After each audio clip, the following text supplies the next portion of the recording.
The last time you dropped some things on us, but like I said, I have to bring you in to school me on Black historical music because now I grew up with the R&B and gospel. You're bringing me stuff that I've never heard before.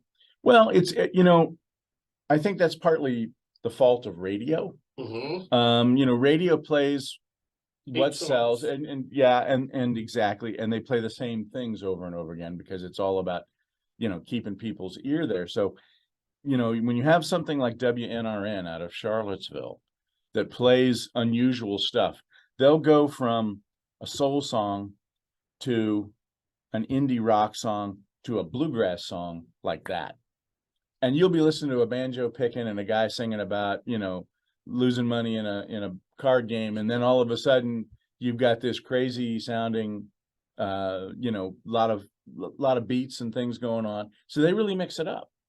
And when you're riding around in your car and you're listening to those guys, you're going to hear like radio used to be. I always thought it was funny, it was called broadcasting. You remember back in the day, you could hear Neil Young, then you'd hear Jimi Hendrix, then you'd hear Sly and the Family Stone and the Isley Brothers, and then you'd hear some bubblegum pop thing. It was all mixed together. They didn't format it out and say, okay, we're going to play classic rock where you're going to hear the same 10 songs by the same 10 bands.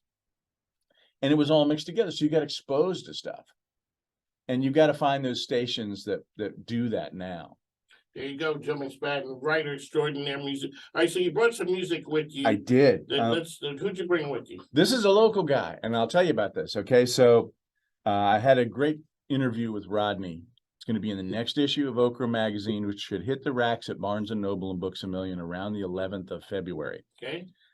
We also have a feature story in there on the Good Road as well, and the feature story is focused on the James River. So we got that. I've got those two articles in there, but I met Rodney, one of the nicest guys you'll ever meet. This guy put on a show at the Hippodrome in December. That was amazing. Absolutely amazing. I had heard him solo at the Richmond International Film Festival, one of the after parties. And I thought, man, this guy's good, right? But he's up there with an 11-piece band. And I'm telling you what, it was classic soul. He's got the moves, he's got the dance steps, he's got the presence, and he took that stage, he grabbed that mic, and he owned the audience. Al Green was there, and he said it was outstanding. It was amazing. At one point in the show, he does a couple of gospel numbers, right? And people are getting up and they're shouting, they're dancing, they're jumping around. And I'm looking over at this guy in a wheelchair, and I thought, if he gets up and walks, I'm passing out. It's like okay, it's gonna. Who else you brought with you? I brought a fellow we've talked about before, Eric Bibb. But I want to tell you first about a little bit more about Rodney. Okay. So he's got this EP out. It's got about 6 songs on it. When you listen to this, what's really cool is he writes his own tunes, and it sounds like you're in 1970. You feel like when you listen to this, I've heard this before. And in the set, when he's doing this and he combines in something from Marvin Gaye or Al Green, his songs sit right up there with him, and there's no change in the like, oh, yeah, that was a Rodney tune. Now this is this. It all sounds like it belongs together. There you go, Joe McSpadden.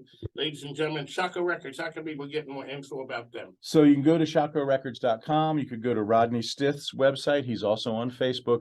He's got a concert coming up in Petersburg with the Soul Foundation, that 11-piece band, at the Petersburg Library. It's for Black History Month. And it's the 7th